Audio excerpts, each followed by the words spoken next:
That while we're putting up decorations and decorating trees and running around to parties and concerts and that sort of thing, people on the other side of the world are just struggling to live, struggling to survive.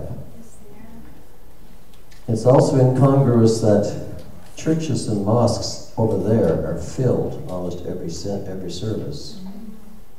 And here, we have struggled to get people to come to church at all.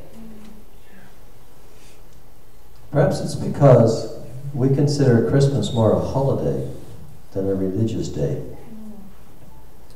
And most people celebrate it by spending money they don't have on gifts they can't afford for people they don't like. So we lose the main purpose of the season. If you go back in the Bible, this is much the way it was 700 years before Christ was born. Most people don't believe in prophecy anymore, mainly because there's no real prophets around. There's nobody that you really can trust anymore to give prophecy. And the prophets from the Old Testament, most of their prophecies have already come about. But it's interesting that all the prophets that are listed in the Old Testament lived within about 300 to 350 years of each other. They weren't spread out over a great, vast period of time. Isaiah came to start his prophetic works about 740 BC. At this time, the kingdom of Israel and Judah had been divided for a couple of hundred years. And both were fallen into disrepute spiritually. The glamour and the glory days of Solomon and David were long past. And it says in the first chapter of Isaiah, at verse 1, it says, "The vision of Isaiah the son of Amoz, which he saw concerning Judah and Jerusalem in the days of Uzziah, Jotham, Ahaz, and Hezekiah, kings of Judah. Hear, for Jehovah has spoken, I have nourished and brought up children, and they have rebelled against me. The ox knows his owner, the donkey knows his master's crib, but Israel does not know, my people do not consider. A sinful nation, a people laden with iniquity, a seed of evildoers, children that deal corruptly." It says, "Your country is desolate, your cities are burned with fire, your land strangers devoured in your presence, and it is desolate, overthrown by strangers." Go down to verse 12 for a minute. "When you come to appear before me, who has required this at your hand to trample my courts? Bring no more vain oblations. Incense is an abomination unto me. New moon and Sabbath, the calling of assemblies, I cannot away with iniquity, and the solemn meeting.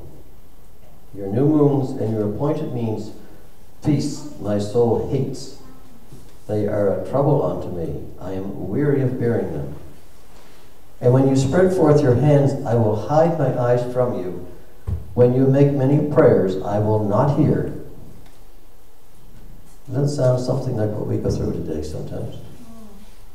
We seem to pray and no one is listening. Down to 27 and 28.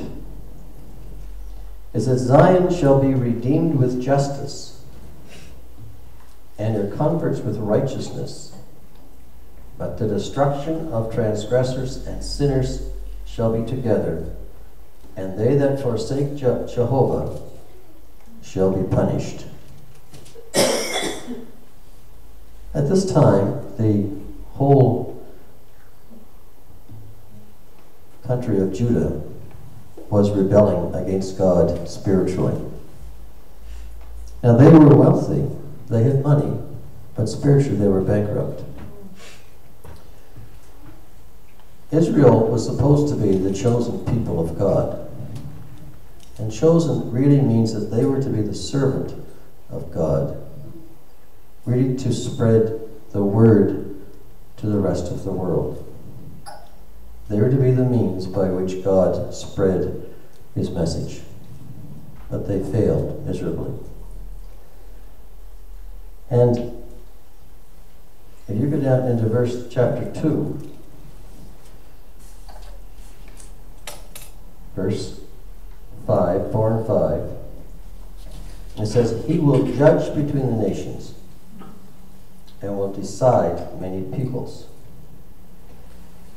O house of Jacob, come up and let us walk in the light of Jehovah, for you have forsaken your people, because they are filled with customs from the east, and are soothsayers like the Philistines, and they strike hands with the children of foreigners.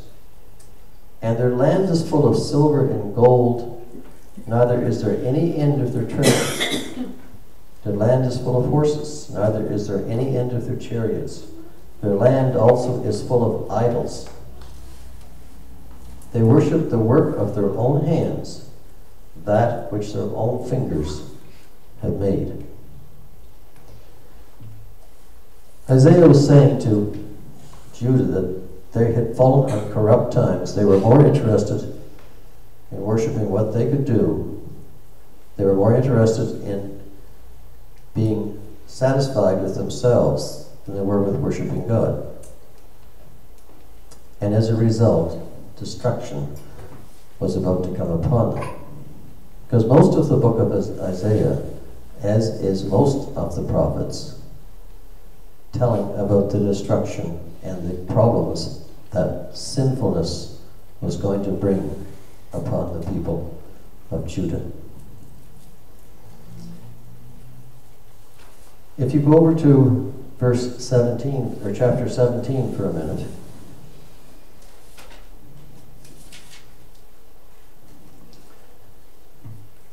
it says in the first verse, the burden of Damascus. Damascus is taken away from being a city, and it shall be a ruinous heap. The fortress shall cease from Ephraim, and the kingdom from Damascus, and the remnant of Syria. Does that sound like what's going on right now? Yes. If they keep going over there won't be much left of Syria or Damascus. The idea was that there were prophecies regarding the destruction of Judah and of Israel by foreign kings. But because Judah and Israel were no longer able to fulfill God's promise to the rest of the world, he decided to make a difference, make a change. Go back to chapter 7 for a minute.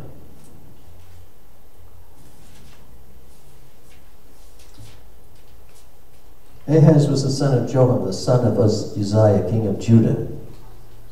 And there was war developing between Judah and foreign countries. And it was told that Syria was confederate with Ephraim and all these different alliances that were being made. And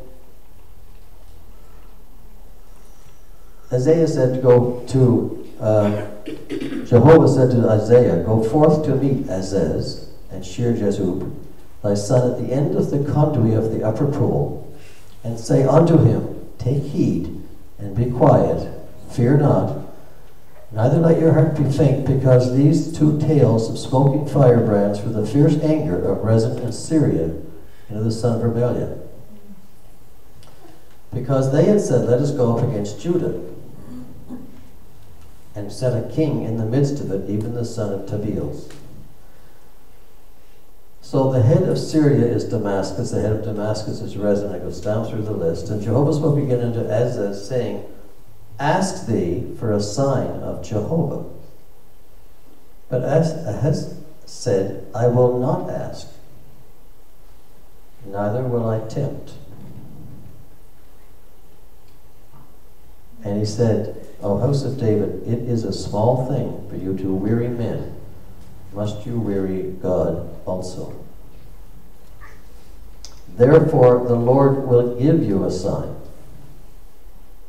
Behold, a virgin shall conceive and bear a son, and shall call his name Emmanuel. Butter and honey shall he eat, when he knows to refuse the evil and choose the good. For before the child shall know to refuse the evil and choose the good, the land whose two kings you abhor shall be forsaken. Jehovah will bring upon thee and upon your people and upon your father's house days that have not come from the day that Ephraim departed from Judah, even the king of Assyria. The prophecy of a son coming was given, but it was given in the midst of conflict and war. The house of David had been decimated for a long time. The house was not really what it had been when David was king. But it still, prophecy came forth in chapter 11. And there shall come forth a shoot out of the stock of Jesse, and a branch out of his roots shall bear fruit. And the Spirit of Jehovah shall rest upon him, the Spirit of wisdom and understanding, the Spirit of counsel and might, the Spirit of knowledge and of the fear of Jehovah.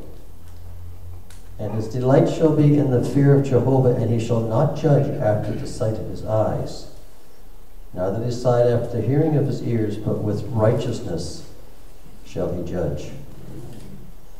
Now, I said that people don't believe much in prophecy anymore. This was written 700 years before Christ was born.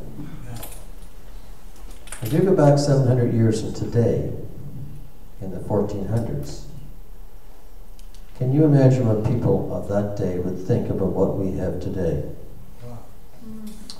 Of traveling all over the world, sitting down, of cooking your food in a box on the shelf, of watching events anywhere in the world in your own house. I mean, would they have even conceived of such things? If you just take a minute and think, what do you think life's going to be like in 2715? Any concepts? Any ideas? Could you put a prophecy together what life might be like in those days? And yet Isaiah is doing it 700 years before the birth of Christ. And he's giving prophecies about what's going to happen. People deny the virgin birth of Christ. But not just the Christian religion believes it. Islam also believes it. Yes. The Quran also says that Christ was born of a virgin birth. We have so many things to be thankful for in this world. We have things that we have never really dreamed of as being ours from God. But yet we still take Christmas as being a holiday rather than a holy day, the way it should be. It's not about the presents. They're nice, but it's not about them. It's not about the decorations, not about the trees. It's about each other and each other's relationship with God. Isaiah prophesied 700 years before Christ that he would come. And it says in chapter 53 that he would be a man of sorrows, and he would be bruised for our iniquities. Prophecy does work. It's in the Bible. And what has been shown to work in the past must be considered to be workable in the future. So the prophecies that come in the future that have yet to be revealed, one must be concerned that they are also in our future. Will there even be a 2700? 2015? Will there be a 2215? Will there be a 20,020? Prophecies have said there won't be. Will there be?